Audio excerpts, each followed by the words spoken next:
What's up, guys? Today we did a thinkware camera on this Toyota RAV4. Hooked it up real nice. We ran the wire behind this plastic trim here. You don't see anything. Everything is hardwired. Nothing gets hooked up to the cigarette lighter. Okay. It comes with the app on the phone. It's a pretty good camera. It's either between this one and the black view I like a lot. And for the rear, went ahead and install the camera here. We run it through the rubber boot. That way you don't see a wire like this, because you're definitely going to be cutting the wire off every time you open and close the hood. So yeah, we went through here, went down the liner all the way to the front. So yeah, and then he has an app on his phone that you can view the videos back and forth.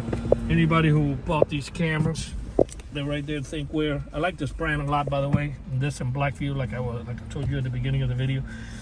Whoever buys these type of cameras, front and rear, give us a call, and we'll come out. We're in Miami, Homestead, Fort Lauderdale, Pepper Pine area.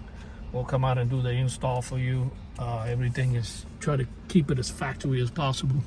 That way it would look like it came with the car. This installation was done here in Miami, Florida, by Auto Alarm Specialists. Our numbers are 305-298-4814. That's 305-298-4814. This is the thinkware dash cam installation. Thank you for watching this video. And yes, we do have free mobile service. Thank you.